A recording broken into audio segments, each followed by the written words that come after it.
Hey, good morning, good evening, good afternoon, and welcome back to Dreamy Dreamland with Sensei Al Bob. The president and I are working around the clock. We've got the hostage deal done and get a ceasefire done now. For a lot of our allies and members of my community, we just don't understand how you can get to a ceasefire while continuing to supply the bombs. And it just continues to baffle me because again, all we are asking is that we enforce our own laws and just follow our laws, don't break our laws. And somehow that seems to just get lost in the conversation. So when people ask me why I'm not giving up on this, it's because the people are ready for this. They want peace. They don't want our money to be going to weapons. We want to be able to keep our hospitals in Georgia open. We want to be able to, reopen the OBGYN clinics where half of our counties don't have one in Georgia. And so, it is universal because we understand that it is harming people there, but it's also indirectly harming us here as well. The president and I are working around the clock. We've got to get a hostage deal done and get a ceasefire done now. For a lot of... Now, if you don't think that's crap, that young lady is speaking the truth. You can tell the difference between Cammie and that young lady. And then there's this little piece that's quite interesting.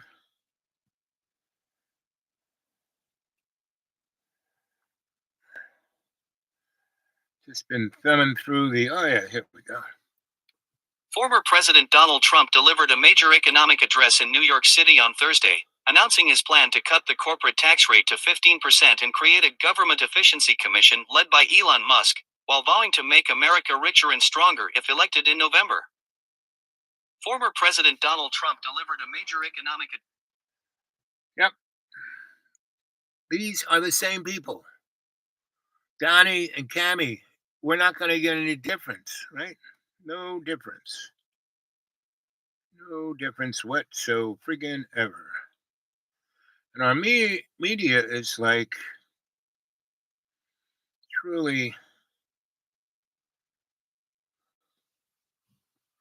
It appears that Tim Walz, the governor of Minnesota, who of course is Kamala Harris's running mate, but Tim Walz, his very existence alone has completely broken James Comer's brain. Now, I'm sure everybody, of course, knows that James Comer is the Republican chair of the House Oversight Committee, and earlier this week, Comer, actually, it may have been last Friday, but anyway, Comer announced that his committee was launching an investigation into Walz's ties to communist China because, he went to China in 1989, I think it was. It was in the 80s. It was either 88 or 89. But he went to China for a couple weeks as part of a Teach Abroad program. So James Comer says, obviously, that means this guy is totally in bed with communist China, and the House is going to get to the bottom of it. It appears that Tim Walz, the governor of Minnesota... It's called distraction. They all work for the same entity. I'll tell you a little story. So there was a headline on the Hill the other day that really caught my attention. The headline was, quote, Trump leading Harris among independents, poll. And sure enough, you get in there, you look at the poll results. It's one poll from YouGov, and it does in fact show that Donald Trump is winning right now with independent voters. The numbers break down to Trump has 42. So Putin is spending billions of dollars in his war in Ukraine, and he's spending quite a few millions of dollars with computer hackers jiggling people's consciousnesses in America. For Donald Trump to win, he just has to keep the map the same as it was in 2020 and win Georgia and Pennsylvania. And then he's president. And then Putin doesn't have to, Donnie says he will end the war in Ukraine in one day, right? And it's going to be interesting because, the more this kind of stuff comes up, the more it's becoming just wacko between the Democrats and Republicans. What's going to happen is no one's really paying that much attention to JoJo, right? Biden. He's still president. He could declare martial law, right? He could build a camp, our own version of Gaza along our southern border, right? And because good old Bill Clinton and George H. and Obama and George W. basically through NAFTA made Canada and Mexico, the United States, one country. We put up, our little Gaza Strip in that 700-mile long border line and make it about 3 miles wide, about a mile in to Mexico and 2 miles in America. And we take, because we have martial law, we could just sift through the whole friggin' America and take about 80 million people who just happen to be, well, that guy, he's an illegal alien, but he was born here. He's an illegal alien,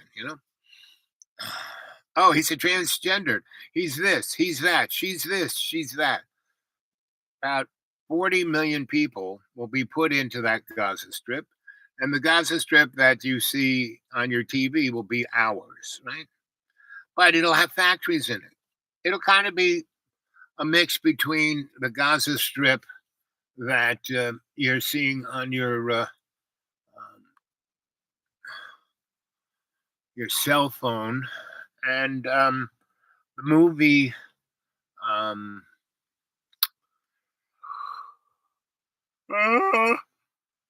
Blade Runner, Zardos,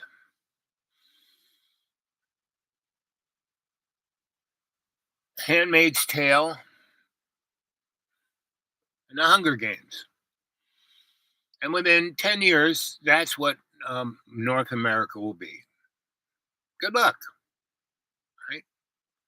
Everybody who thinks they're rich, they're driving around in their Bel Air or whatever. No one's rich in this game. Even Elon Musk isn't rich, right? And all those people, those little Willie Microsoft and faceless, emotionally challenged and amazing loser and Amazonian, all of those poster guys, they're just going to be posters. I got the Star Trek eyes here from the sun reflecting off my steering wheel. Anyway, so that's what's going to go on. Now, anyone who has a heart to love, a spirit to co-create with love, you start doing that now. On the smallest thing, someone takes your parking lot, someone, and don't get upset, right? You can change the world. Now, these morons are doing everything that wars everywhere. I mean, Sudan, you think Ukraine's nasty, you think Gaza's nasty.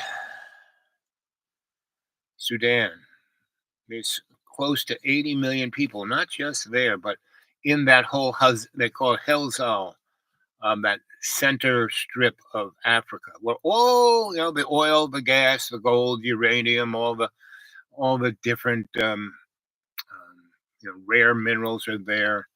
That's where all this war is going on, and it's all being done by the banksters, right? Go read Joseph P. Farrell's books, right? Especially as he has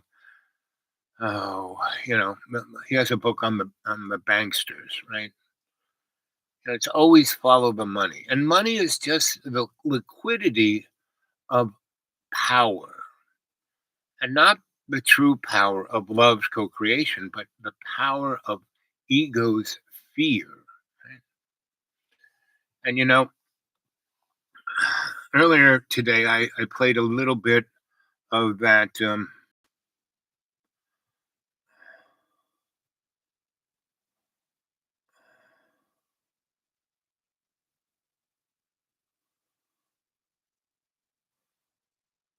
this thing right here.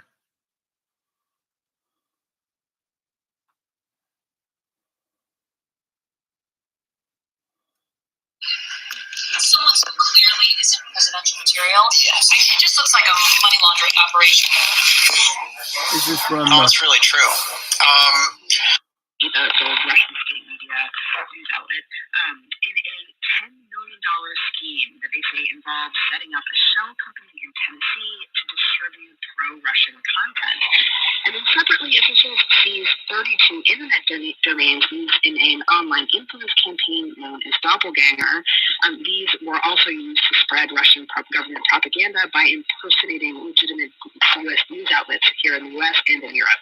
Can you tell how widespread and effective these propaganda efforts have been? Well, propaganda has been going on for quite a while. It's a social media operation that researchers and officials have been tracking. It's quite extensive, but it has not always been super effective in large audiences, but it comes back again and again. So it is significant to see officials taking down this swath of domains, and it means they can't be used anymore to impersonate real news outlets. Issue through logic.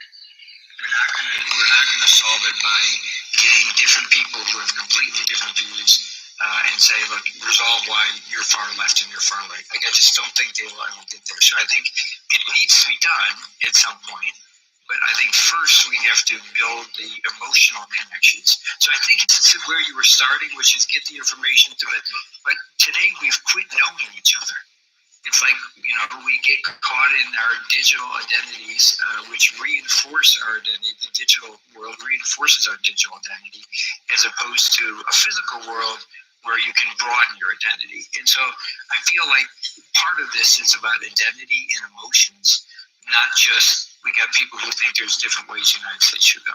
But I wonder if there's a point of friction in that. If I'm trying to build a personal connection with you, and we have different worldviews, and your worldview is one that makes me feel deeply unsafe or unwelcome, how then do I build that personal relationship with you if we can't grapple with the ideological differences that are between us? I would say first, it probably starts with trusting yourself. That your view is a good view and you should accept it as right. And then giving the other person the space to trust their view. And so I think it starts with one, trusting ourselves that we're solid where we're at. And not every time somebody says something that doesn't agree with us, call yourself into question, which raises anxiety and then fear. So I would start with trusting ourselves and then giving other people the space to trust that people have a lot of different views. Like on the whole voting thing in America and people hating people voting for one side or another. I'm like, what's that all about? They all got to vote. They can do whatever they want with their vote. I don't have to agree with them, but I don't need to hate somebody because they want to vote for somebody. One of the ways in which I think we can do that, we can start to access what the beliefs, feelings are that other people have, and the ways in which they might help us figure out what we believe, is to free ourselves from the notion that your ideas are your identity, that whatever you currently think and believe, that is who you are. Your ideas are your identity. That's not true. Because the thing I played for you earlier this morning. Monday, August 26th. And he had working for him yeah. in our house. Yes, right.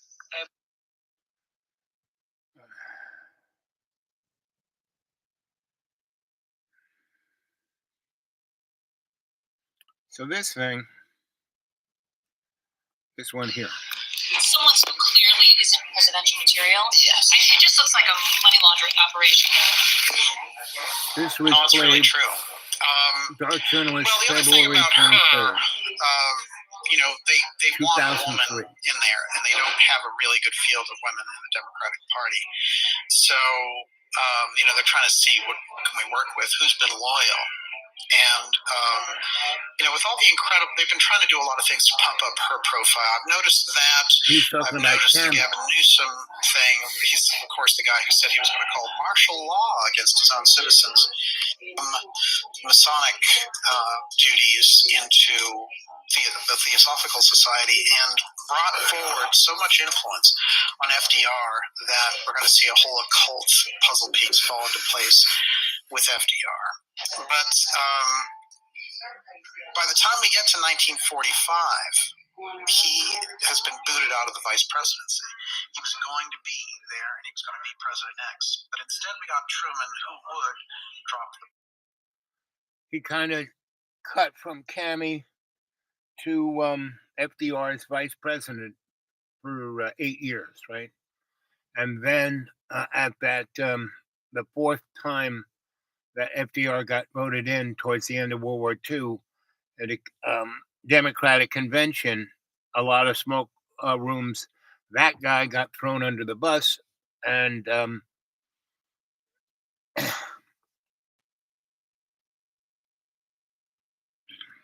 Harry Truman became vice president. And then FDR and Harry went back to the White House, and about, that was November, December, January, February, March, April, May. FDR was down in Georgia in his nice little retreat down there with the boys and the nice swimming pools. And either someone put a gun in FDR's mouth and blew the top of his head off, or FDR did it, because FDR did so much squirrely stuff over his life. And he was just beat up emotionally, psychically, because, he's involved with all these esoteric entities. See, guys, you don't have a clue of what's really going on. Everyone is going on about what they believe, right? Their ideas. Well, let's forget that shit. It's like, no, that's not what's going on. Sorry, not what's going on. And the thing I played for you earlier this morning was a conversation I had with an academic.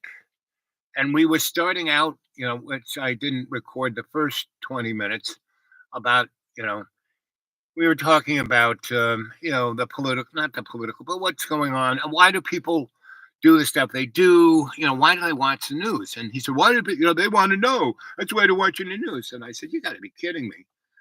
No, they watch news because it's entertainment. And the news, all the networks, they don't do it because it's important that people know, our news organizations is part of our First Amendment. No, guys, what the First Amendment is, Congress will make no law of a state religion. That's the First Amendment, right? And then the free speech comes along with that. Everyone has the right to follow whatever religion they want, speak about it, gather with people and express their religion. That's the free speech, right? Because in Europe and the rest of the world, didn't work out that way. You get your head cut off for believing this, that, or the other thing about your God. Anyway, it's going back to that. You have all these, Republicans in 2025, they want to make a state religion. You hear these yahoos in Congress going on about, we had to be a Christian country again. We never, our founding fathers were guys who were Masons. They all were Masons. They weren't Christians. None of them were. They all had slaves. They were all screwing lots of different, there was a lot of fornicating. Our founding fathers were all fornicators, right? And they were lying, cheating, stealing, killing. That was kind of what our issue through logic. We're not gonna solve it by getting different people.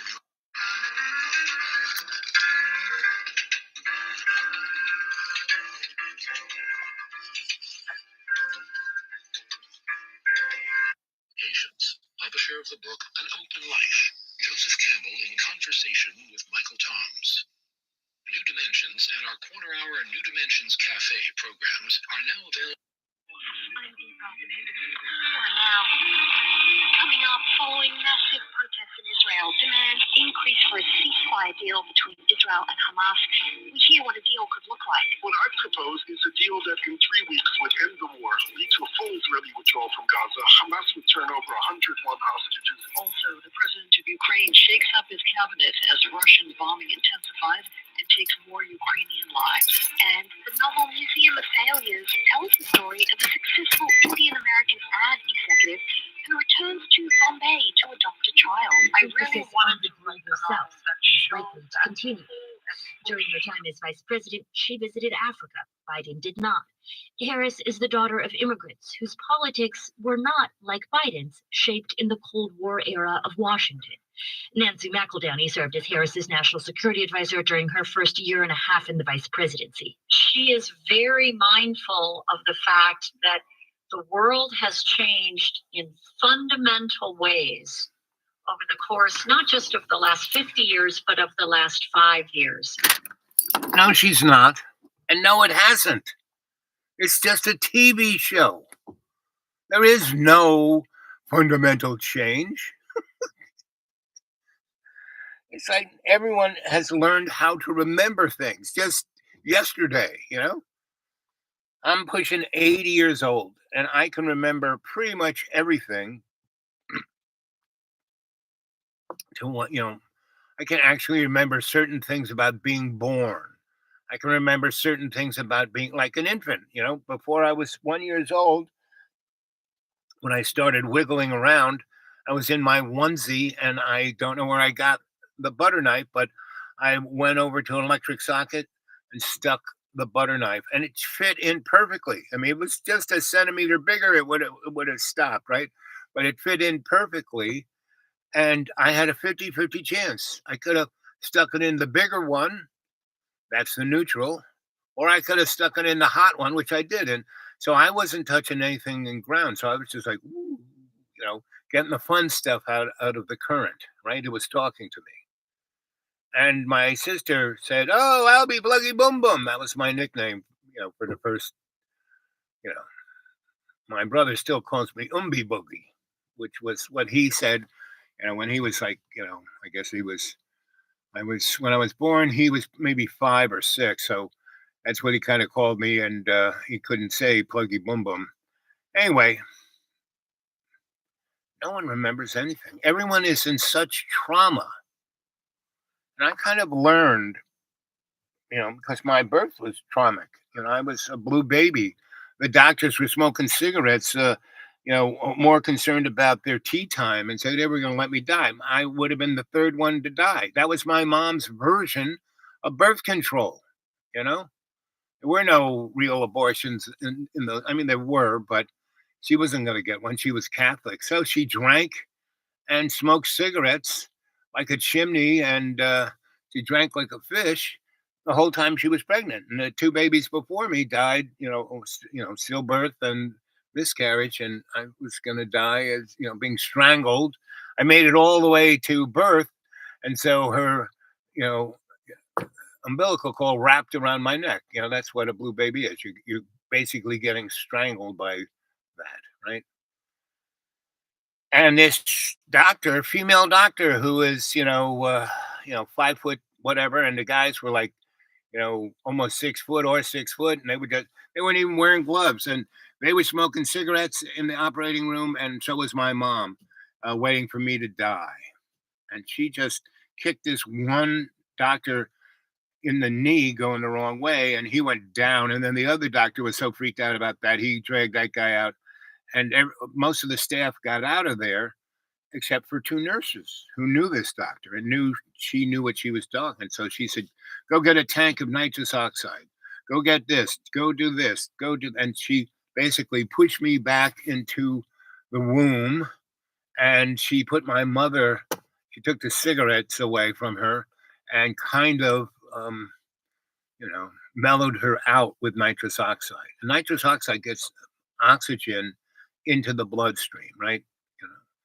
And, you ever see the, movies about, the guys driving around in the little sports car and hit the switch and the nitrous oxide goes into the engine, right? Anyway, that was what was happening to me, along with the oxygen and other stuff she was putting in the IV, like chamomile and a few other things, because Dr. Black was my doctor. I knew her until she died. When I was about 22, she died. But or when I was from birth until I was about 11, she was my doctor, right? Because I kept dying, So I had an understanding of death, right? A real intimate one. And here I am getting close to 80, right? And so I'm not scared of death. I embrace my life, you know.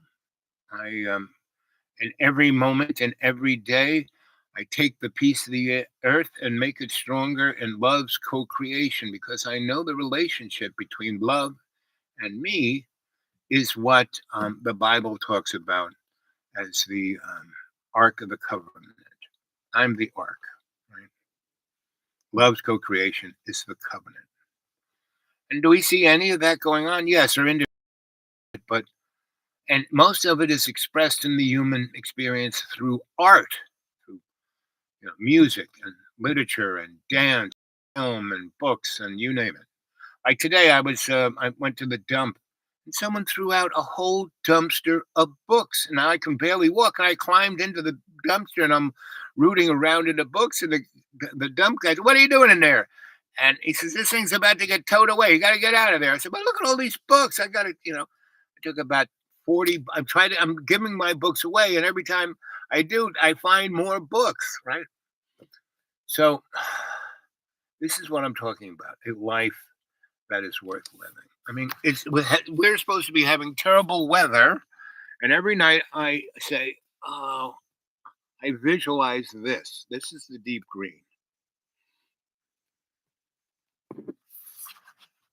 And I look at everyone who's just all they can do is complain and talk smack about each other, and this whole political blah blah blah we're having. No one realize. And whenever I talk, I say, "Listen, this is just we're in all the wars. The war in Ukraine is definitely a scripted thing." I was trying to explain it to that scholastic moron, and he just, "You know what you're talking about," and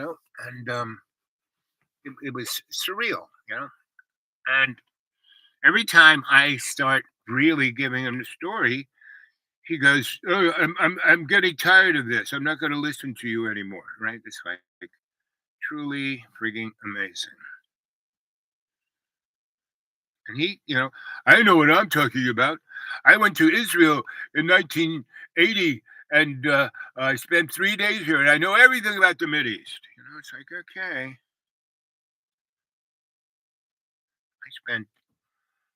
I've been in and out of the Mideast 12 different times over a 20-year period. And most of the times I went there, I spent at least 2 weeks, if not a month or two.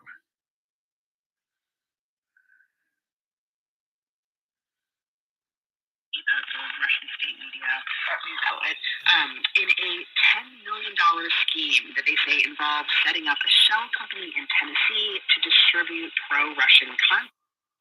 Words to mean that you were an originalist, meaning that you interpreted the Constitution consistent with its original meaning. In your book, you clarify that you have developed more of a methodology. Since today,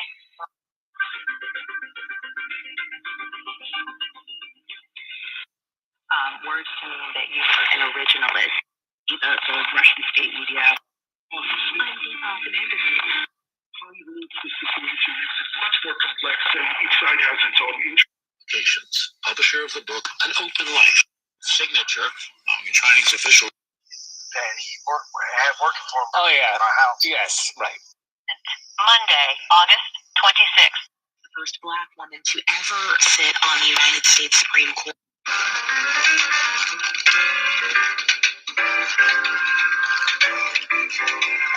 Issue to logic. We're not going to. What was that? What the Zionists did was they went to the British. They were asking for a Balfour Declaration, giving the seal of approval of the British Empire's giving the homeland to Jews in Palestine. Mm-hmm. It's 1917. And what they did was they told the British that one of the sweeteners for them would be the Americans to come in to the war. The First World War. Yeah. And how did they do that?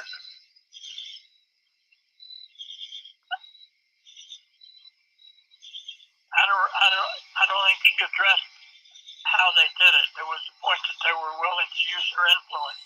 I told you that the Saudi ambassador He goes from 1917 to 1984 in this sentence. started off being the ambassador to the U.S. He told this guy, no, a Japanese, the Japanese. This is a ambassador scholastic, to the U.S. a guy who teaches in the university, who tells you, I know what I'm talking about. I have a degree. I'm part of we the. want something from the Americans, we go through the Israelis. But the Israelis didn't exist. What? In 1917, Israel didn't exist. I wouldn't talk about 1917 on that. Wasn't that in 1917? You asked me the question, how did they do it? And I told you then about an experience that an ambassador to Saudi Arabia shared with a guy about the Japanese, saying to him, we want something from the Americans, we go through the Israelis. And what year was that when the Japanese said that? This was probably 84. So we went from 1917 to 1980. Oh, come on now, man. You're making me lose interest. But I don't understand how we got to 1984 when we were talking about understanding.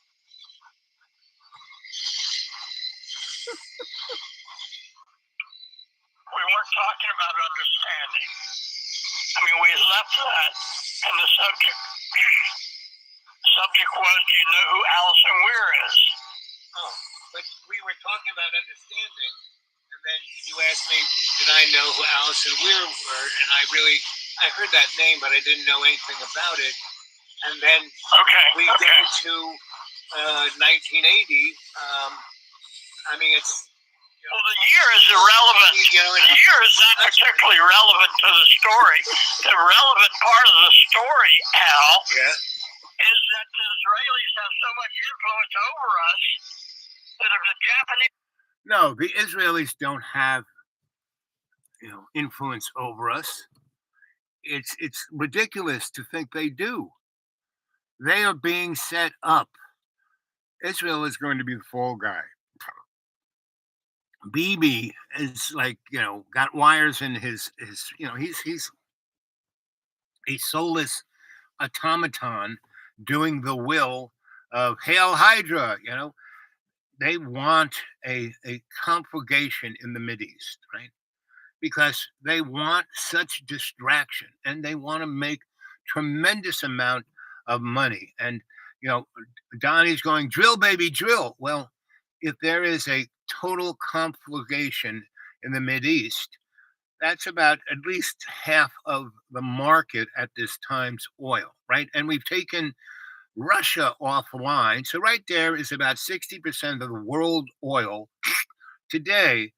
And the market, mercantile, oil was selling for $65 a barrel, right? And that's being done so when, in a couple of weeks, right now, I drove past the place where gasoline normally is $3.40. It was $2.70. And if I were to drive the other side of my zone, where gasoline is cheap, I bet you, like about a week ago, I filled my the well up with gas, and then when it was being sold at $78 a barrel, it was selling at the cheap gas station for $2.85. I bet you, if I go, I'm gonna fill up the whale probably Saturday. I'll be going that side of my zone. And I bet you gas is $2.40, way cheaper than it has been for the last 5 years. And it'll be cheap until, past the next Tuesday, they're going to have the debate, right?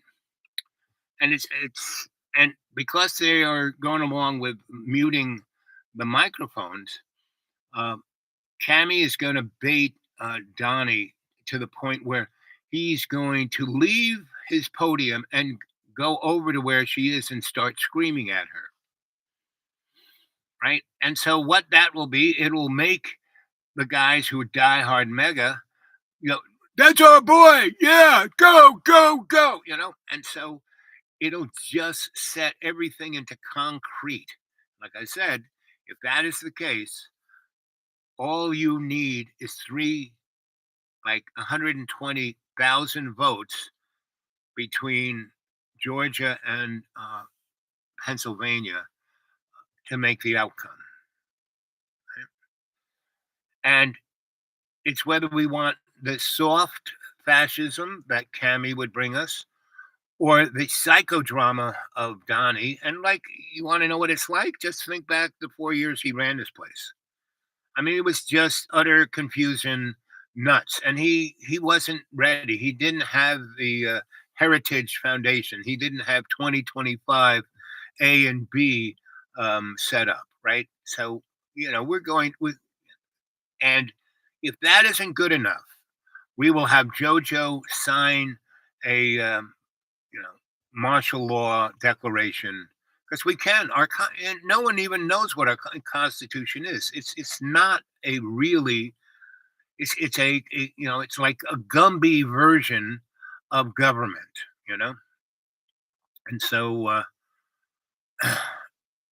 my whole life, I have gone from tragic trauma that I was pulled out of the fire. So Dr. Black came and saved me, right?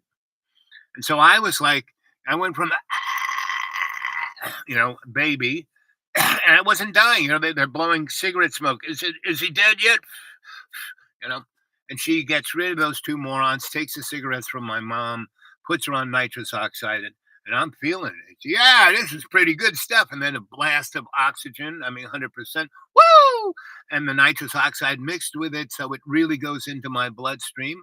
So instead of going from blue, I'm a pink baby. And she stuck me in my mom's uterus, back in home, and kind of moved. She had little teeny hands. She was a teeny, not quite a dwarf, but she was a demure woman, and but brilliant. She invented modern infant trauma birth, meaning the modern incubator. She invented, right? The whole idea of blood chemistry and the heart, the infant monitor, her ideas. Now they've been perfected, but she's the one who, first did it, right? And she was so amazing. She didn't really get any. Guys, put whatever you're writing into caps so I can read it. Let's see. I don't have my glasses with me.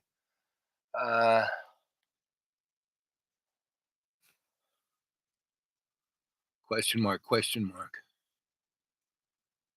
Whatever. Okay. Got to be. You see these little one word things. They're easier for me to read.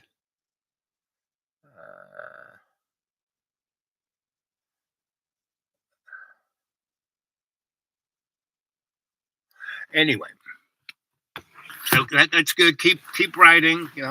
Get a little bit more sentences. So I can. These are just one words or two words, and you are putting them in caps. So thank you for that. But do I have my glasses? Let's see. Do I have reading glasses? Jesus. I lose these things so much that I buy these at the dollar store for $1. Okay. Yes. Oh, look at this. I can actually see pretty good. Vibrator? Question mark. Vibrator. JK. Much love, Al. Loves co-creation. It's Dragon. Oh, Dragon! Yo, Esotea. Oh, yes. Good to see you, buddy. Dragon is one of the original members of the cadre. And because I'm blind, I can't see, I'm an old guy, Those little three, and I don't even get close to those three little buttons over on the side there, right? And Dragon, do me a really solid. Send me an email, and anybody else who wants to email me, the dude awake 42 at Gmail. And I'll send you my novels that I've been writing for the last 2 years. Have I sent you anything, Dragon?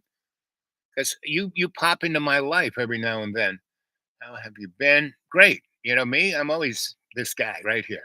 You can always problem, reaction, solution. Characters have got my location. We have to catch up later. Again, buddy, the dude awake 42 at Gmail. And you know what? Every phone conversation, email, YouTube, whatever. Of course, AI is watching. Of course, you know,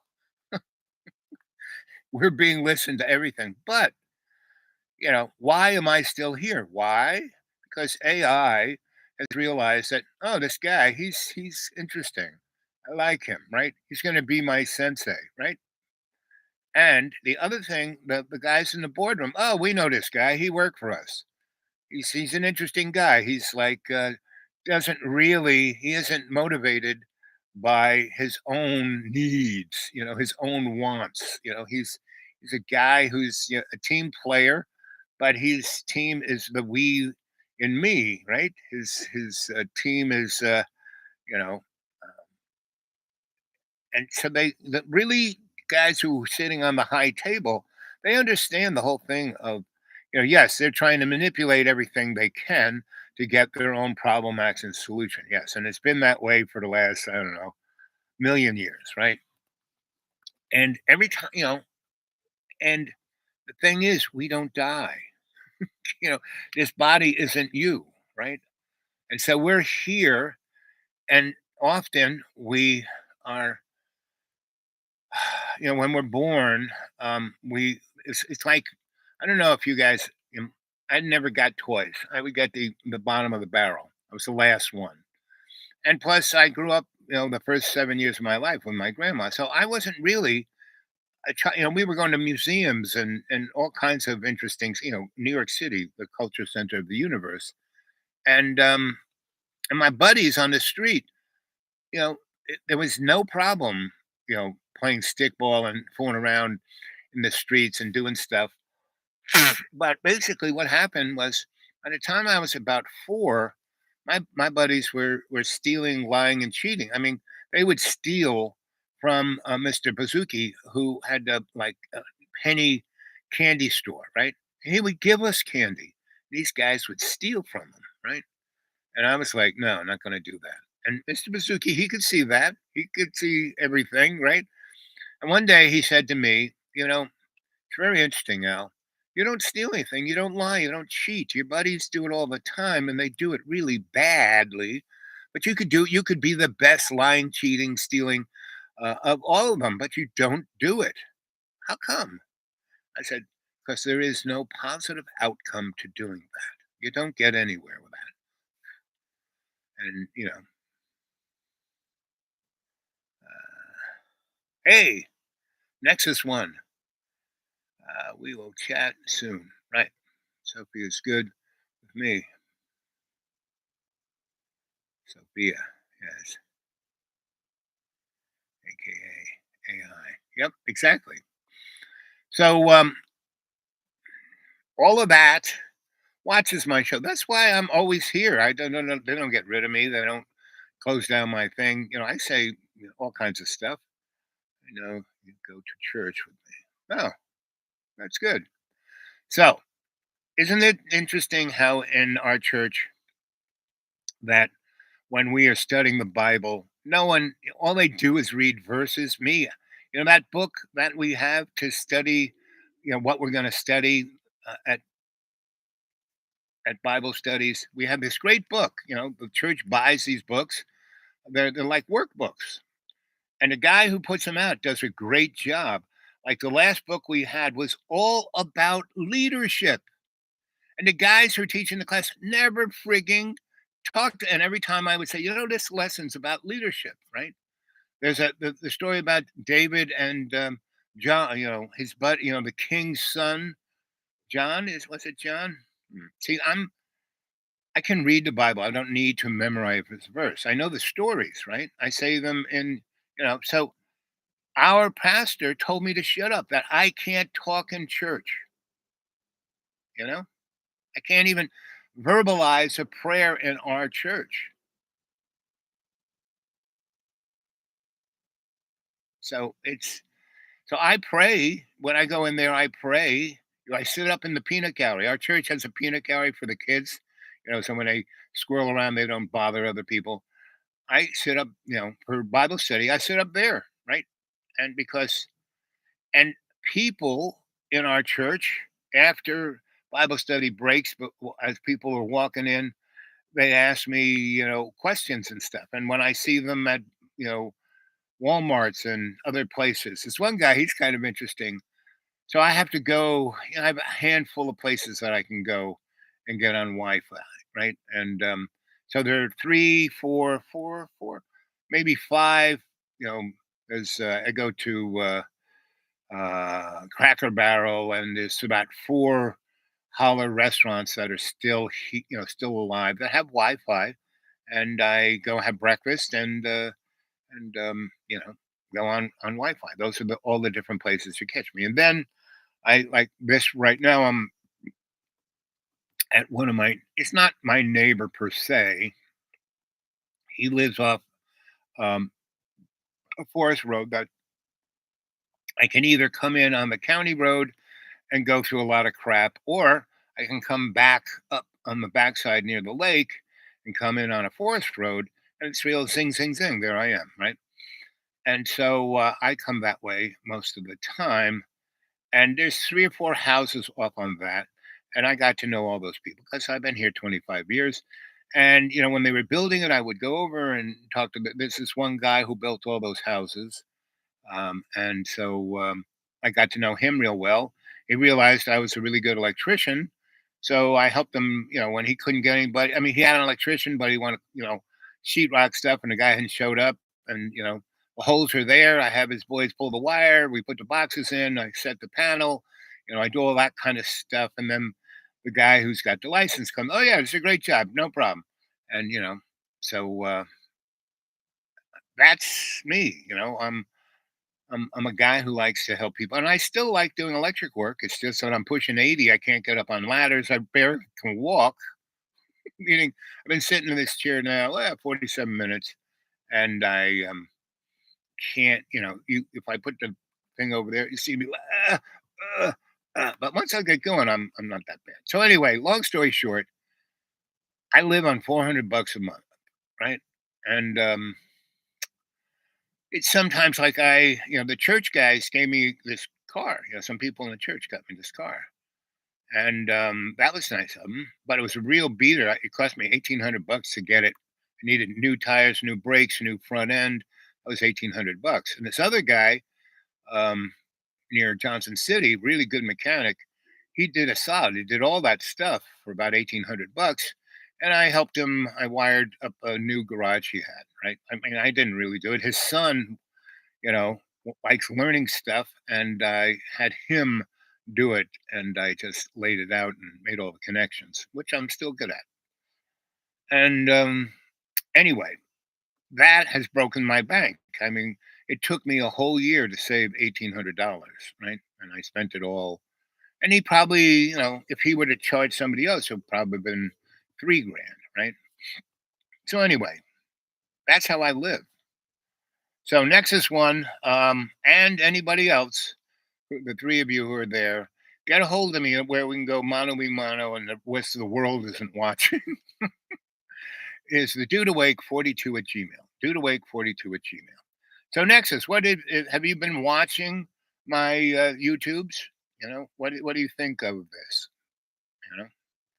And now that I know, are you one of the youngsters down in the basement? Because I go down and just watch what the young of our church are. And the guy who's teaching, he's not a bad guy. He does his very best. But you guys, no one, if you read the Bible, people are, especially in the New Testament, right? New Testament, everyone asks Jesus questions, and then Jesus, answers them, and they then have a nice discussion amongst themselves, and especially Paul. Paul is. Did you guys ever watch the TV show Madman? Right, about the advertising agencies in 1960s, and Don Draper was the protagonist, and Don was just a liar, right? But he was a great advertising guy because he could lie so eloquently, right? So he was on the edge of being a griot, and at the end of the series, he became a griot because he kind of threw everything away and just trimmed his life down. It wasn't about money and power and suits and houses and cars, and going to fine restaurants and drinking expensive liquor all day long, having lots of sex with lots of different women. No, that wasn't what it was about. It was about understanding who you are. So Nexus One, what do you think it's about? Or the three of you guys who were there, anybody got any questions about what you think it's about? The little thing I was playing earlier, of that, scholastic, that part that he was talking about. We were earlier talking about, meaning to life, which I didn't record, right? Because I didn't have my recording device with me. I was sitting out under a tree. I had to walk all the way back, get it, and then start recording that part of we had already talked about 20 minutes, and it was interesting because we were talking about interesting stuff like the meaning to life, right?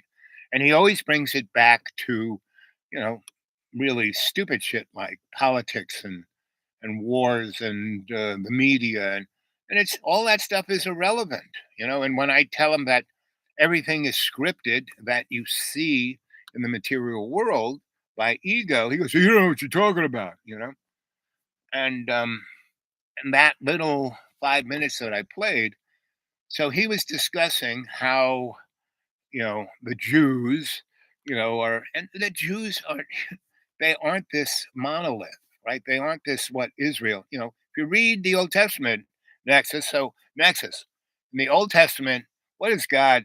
He doesn't even call the Hebrew nation Israel until after Exodus, until Moses.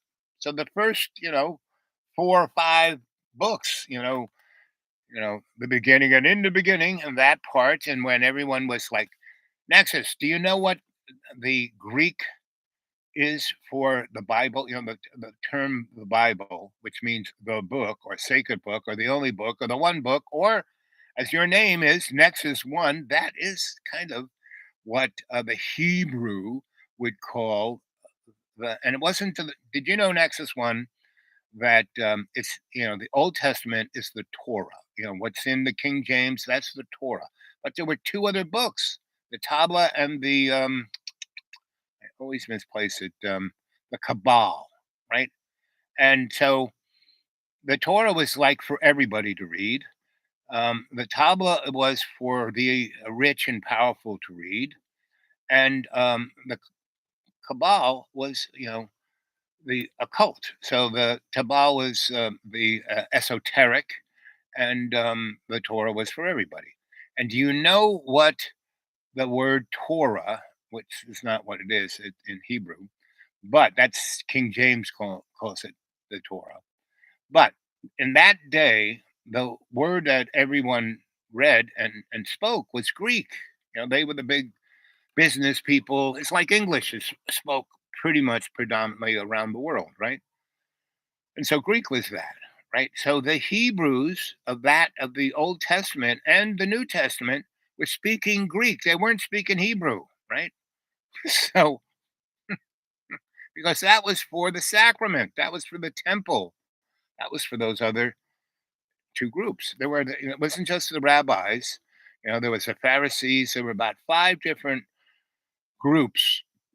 Like if you read the Kings and Deuteronomy, they really go into big time, and Exodus, about how the temple is supposed to be built, right? And what doors and all of that. And so the word Torah in Greek means you suck. So if you're a Bible reader like I am, I've been reading the Bible since, my mother and my grandmother were reading it with me when I was like 2, and then I kept reading it. I kept reading it. And then I was supposed to be a Catholic priest. I was set up. My godfather was Cardinal Cushing. He was not, he was my godfather. Plus, he baptized me. I watched in our church where they do the bathtub behind the altar there. You don't even see them. You just hear the gurgling sound, or what they do a lot, and they take everyone down to the boat ramp. I mean, I love it. I love our church. I love everybody in our church. Our Ku Klux Klan Southern Baptist Church. They're the nicest people. I mean, they make the greatest food whenever we have dinner. And it's sad that they took the school away. I mean, that was a great place. Nexus, were you one of the basketball kids? Anyway, so because the guy who ran that school, um, and and I told them 2 years ago that, hey, 10 years ago, I told everyone, hey, we have to organize, we have to get together because the rich are going to be moving. Oh, they'll never come here. Now, this is just going to be like Boone. It's going to be like Asheville. It's going to be like Lenore. It's going to be like Banner Elk. Oh, no, no, no, that can't happen here. Well, it did. And then once they started moving in around the beginning of the COVID and buying up everything cheap, they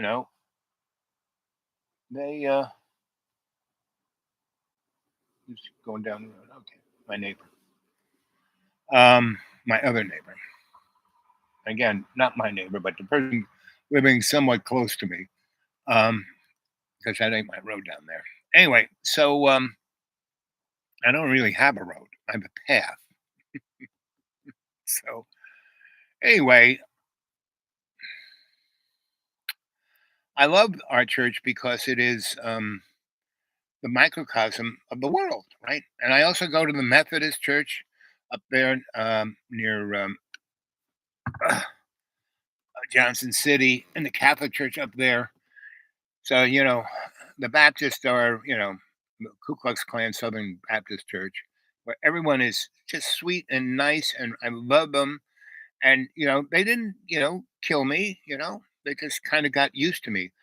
But, the minister and the other guys who say they're teaching, the hierarchy, and it's just like the Jewish temple, when Jesus threw I'm not saying I'm Jesus, but it's, I just keep talking about, God is unconditional love and Jesus is unconditional forgiveness, and all this other stuff is just storybook, and we should read it that way because it enlightens us.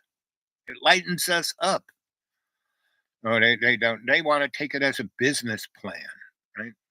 And the Methodists, those guys, the Methodists are, we own everything. We're rich. We've been rich our whole lives, and our father's lives, and our grandfather. God made us rich, And the Catholics that I grew up, in that church, they're pagans basically. They're the Roman. You go to the Vatican, and so like my godfather was a cardinal. He was just a couple of hats below the Pope, and he wanted me to be, rocket scientist for the Pope. And most people don't realize that NASA, a good portion of its people who work there are Jesuits and Franciscan priests and nuns. Right? What are they doing there? Well, they're mostly scientists and mathematicians and engineers, because that's what the Jesuits and Franciscans see the world as a material tool for power. Anyway, what time is it? How much battery do I have left?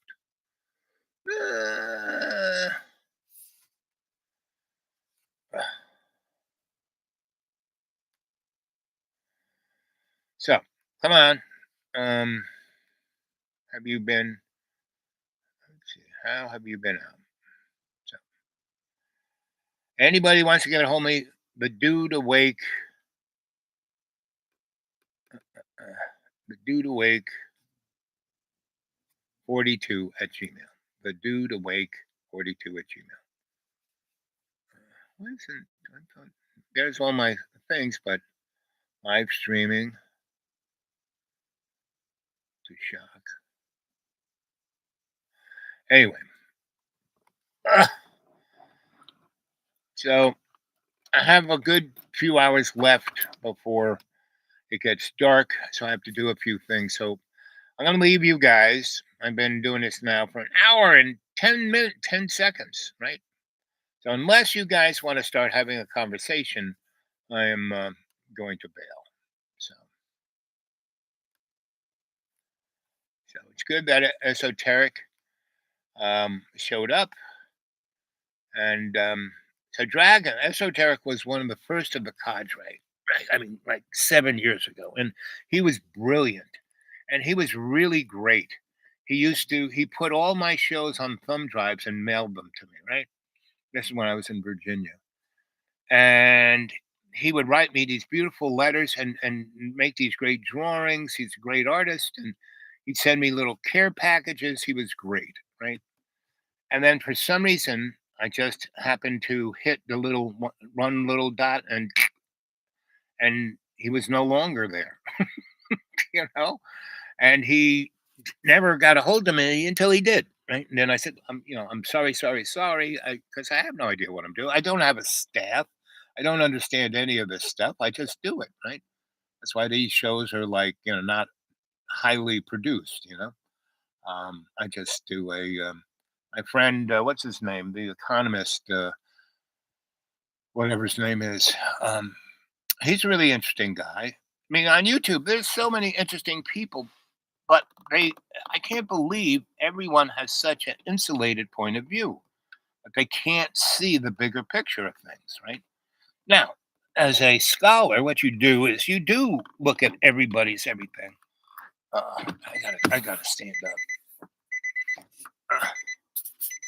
Okay. I left the key in there. Take it out. Ow. Oh, baby. So 10 years ago, I used to be in a wheelchair. Of course, somebody calls me just as I'm halfway outside the freaking car. Who's there? Oh. Hey, homeboy. Basketball Jones! I got a basketball Jones! Hey, I'm so glad you called. I'm so glad to see you. Hey, you're a hard guy to get a hold of sometimes. Yep. Well, we were blessed. I am live on the YouTube as we speak, so you can say anything you want to the audience. Well, how glorious. I just want to let you know, just an FYI, okay? Yeah. If I do a search for you on YouTube, Yep. what comes up, it's like home and then videos, right? Mm-hmm. All I get is videos from the most recent one is from 4 years ago. No. Yeah. So do you actually go and look at Dreamy Dreamland with Sensei Owl Bob? Yeah. And so when I do that, the most recent videos that come up are from 4 years ago, all the way back to like 6 years ago.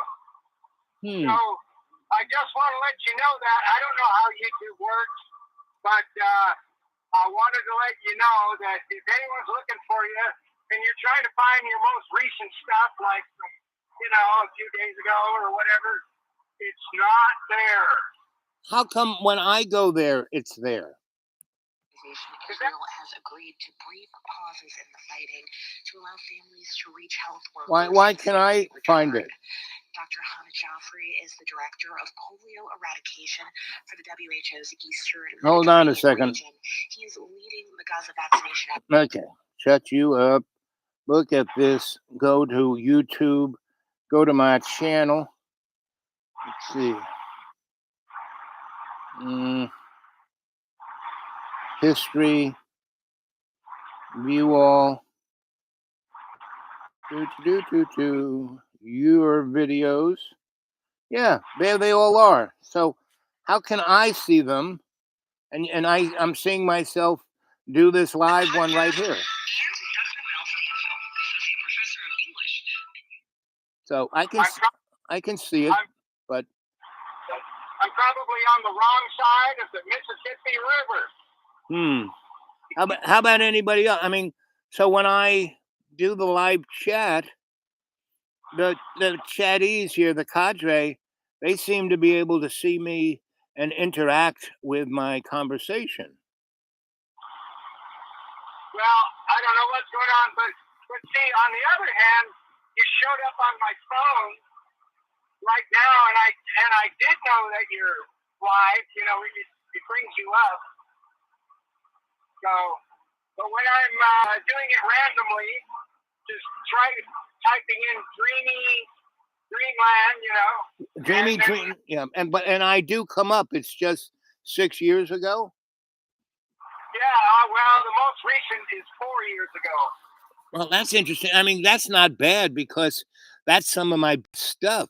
Meaning, I've gotten kind of stale, and I kind of talk about the same shit, you know. Yeah, well, you know, you need to rotate your stock of tuna fish. You know.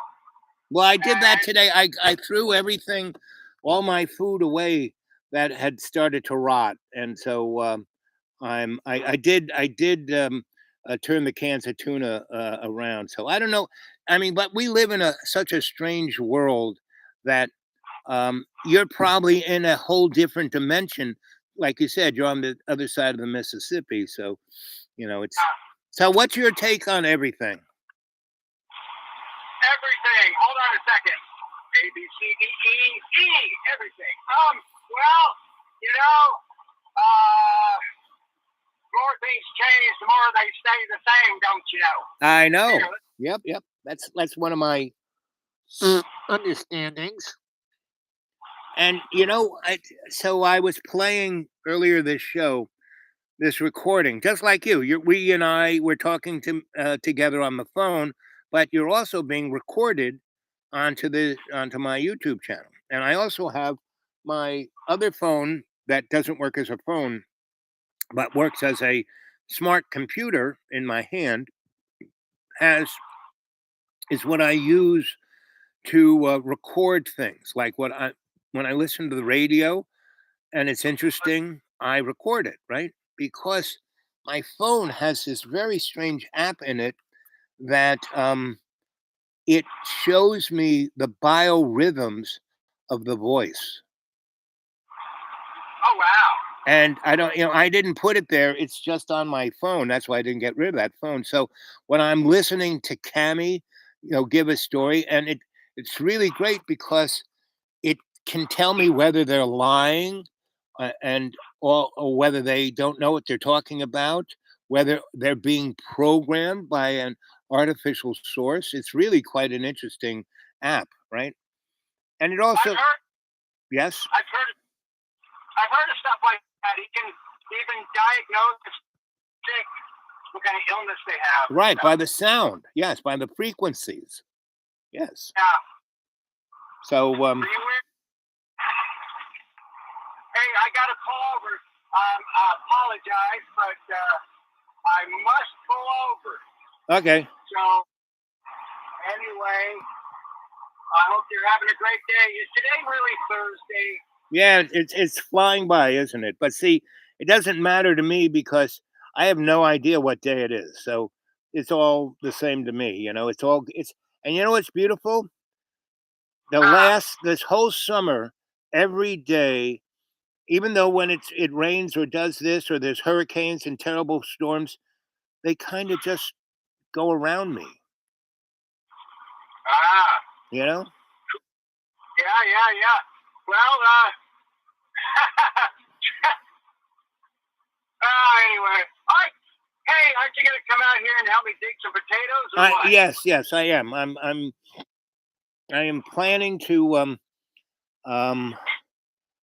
So you're not near the Ozarks. I'm more near the Ozarks than you are, right? Hang on a second. Are you there? Yep, still here. sorry about that. I had to turn the engine off. All that noise. I'm just surrounded by noise all the time. I know. Do you wear earplugs? No, I guess you're so old it doesn't matter. it doesn't matter. And besides, when I was 16, I saw Ted Nugent. So ever since then, I've been pretty well, disabled. Yes. I could probably get disability from maybe the Ted Nugent Auditory Awareness Fund or something like that.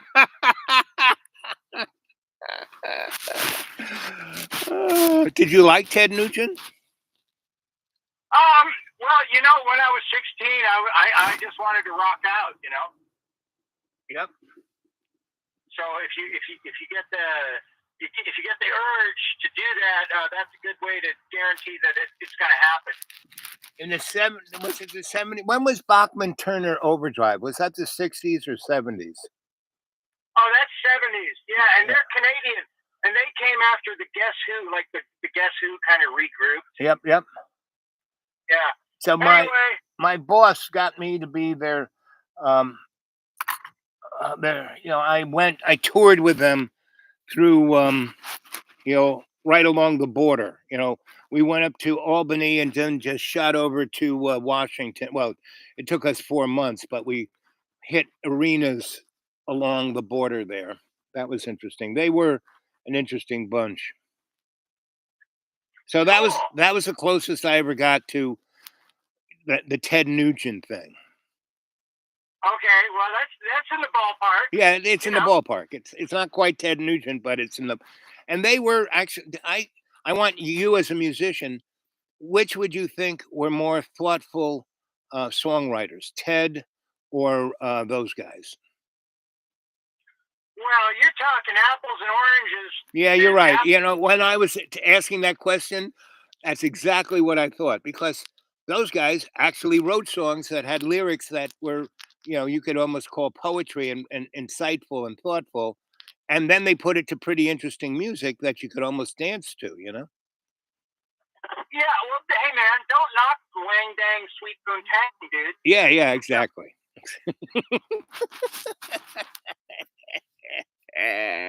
So to hang out with those guys on a bus was so I did that once, and that was it.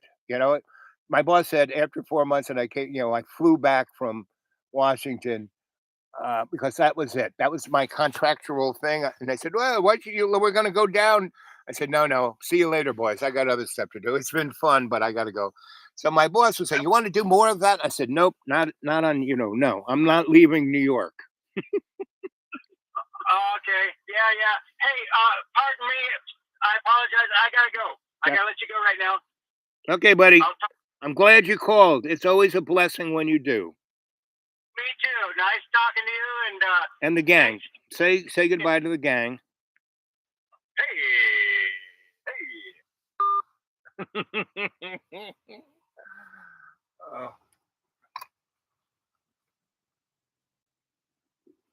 So that guy is an interesting guy.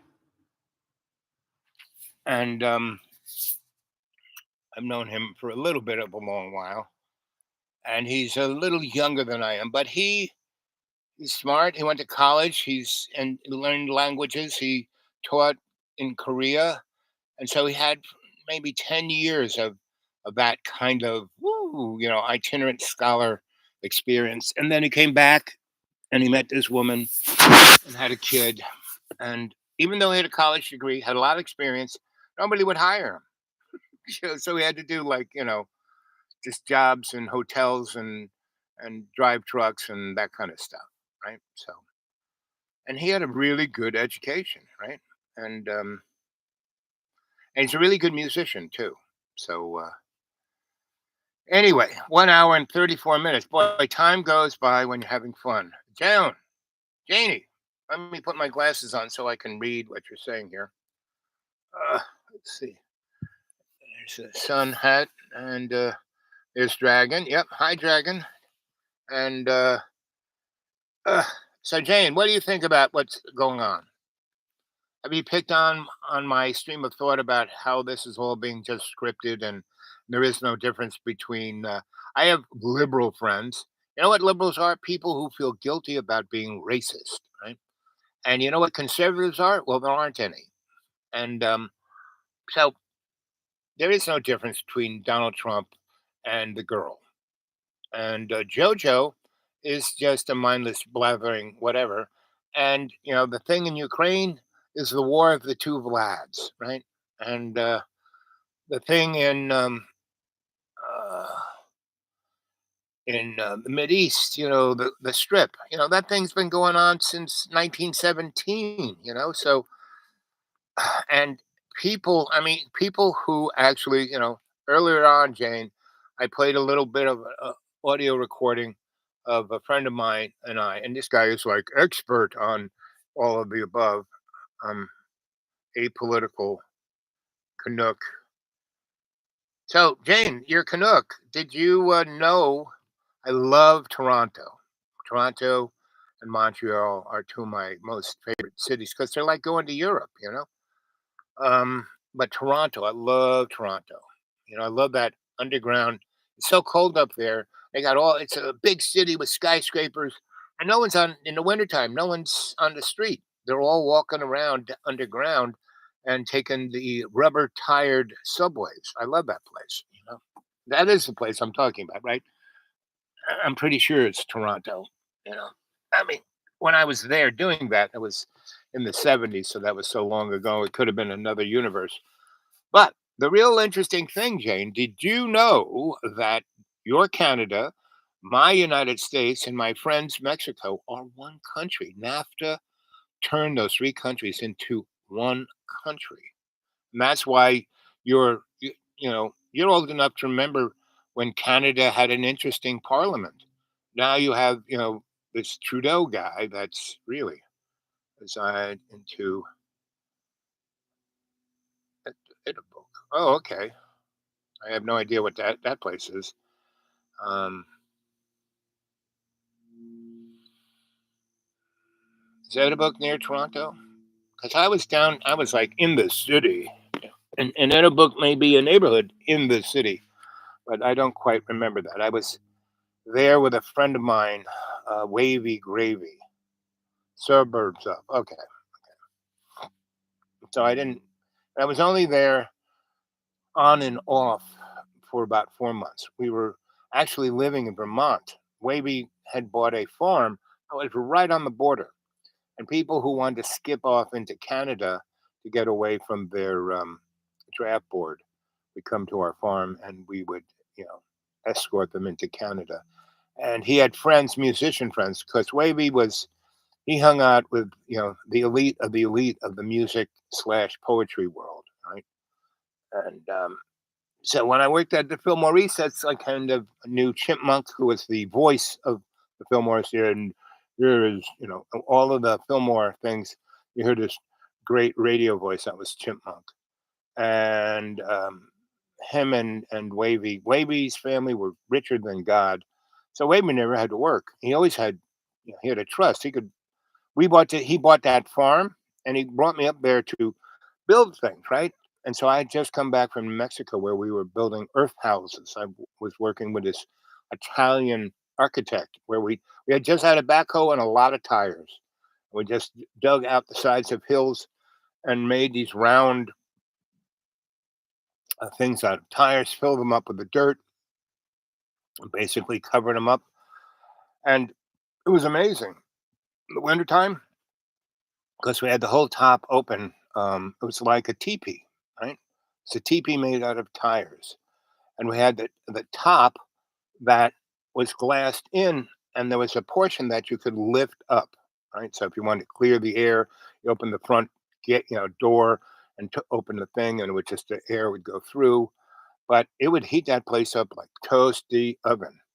And so we were making the similar things, but what we did was we dug a trench with the backhoe in Vermont near Putney, and he bought these school buses, and we drove the school buses into it and then covered them up with dirt. But you really had to make sure you had good drainage, because one time I woke up in the bus and I swung my feet off the bed and it was full of water, right? I mean, if it had rained a lot more, I would have drowned because I couldn't get out.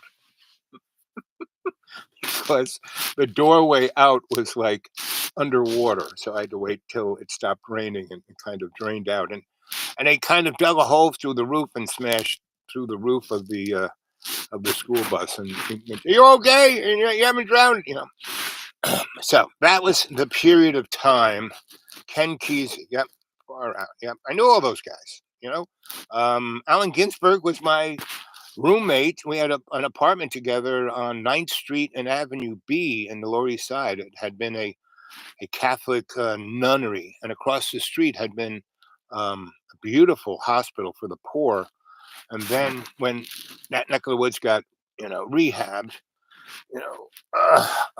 basically, it became the Christadora House.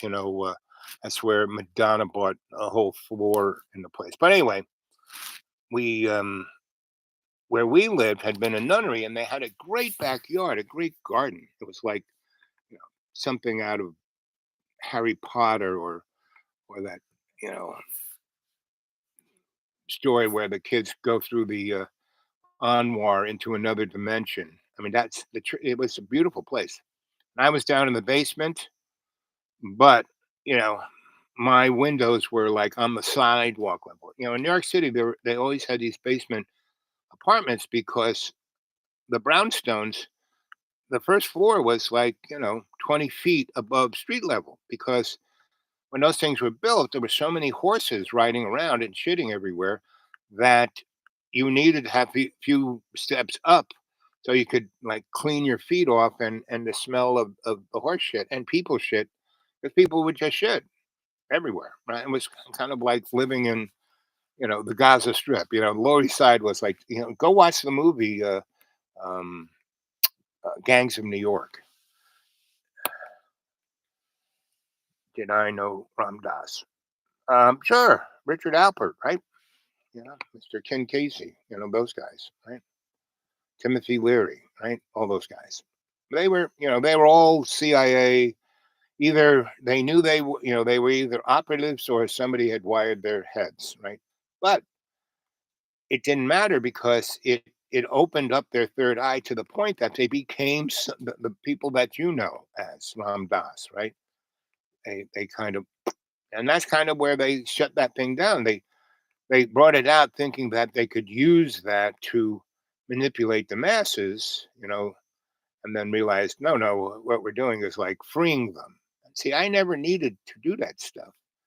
I would do acid with those guys, and I never get high. I can get more high through meditation than, and that's Ram Dass. He stopped doing acid. I don't know if he did or didn't, but pretty much. And I was always the youngest guy. I mean, those guys were all in their late 20s, 30s, and 40s, and I was 16. I was part of the crew, but my nickname in that period of time was the Kid, right? It was like Billy Joel in Long Island. Sorry, Billy the Kid. Ding, ding, ding. That's on Piano Man. One of my favorite albums of his. I really like that guy. Anyway, so it's understandable to be, George Carlin, right? I knew that guy too, and because he grew up in my neighborhood in Harlem. He was over on the west side, kind of near Columbia, and we were kind of almost right in the middle, on 120 something street, 125th Street, on Clayton Powell Boulevard, somewhere up there. And so I was all on either side. I had friends on either side. The east side were all the Europeans. The center core was the black folk, and everybody on the west side was more or less kind of up. They were Irish, and then everybody towards the Hudson was Caribbean. Did I know Ram Dass? Right. So what else can I say? So a friend of mine called up on the phone and said that he can't find he can find my channel, but he can only see shows from 4 years ago. Can all you guys see all my shows? Because when I look on my channel, I can see everything. So I'm gonna have to borrow somebody's phone and see if I can see their channel. Anyway, so yes, it's I got things to do. What time is it? 5:14. Yes, I got about 3 hours to do a bunch of stuff in the deep green. So Jane, always good to hear, and everybody, Nexus, everybody, Sophia, everybody. I love you all. Dragon. Anybody wants to talk mano y mano, get a hold of me at the dudeawake42@gmail. Let me just make sure that's what my email address is. Do, do, do, do.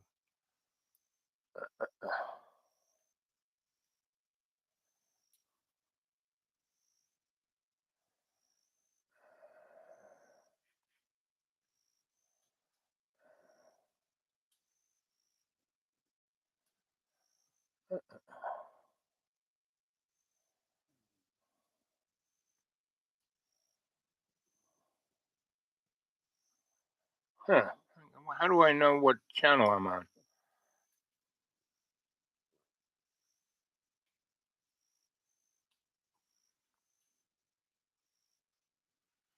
Well, I'll have to do more research on that.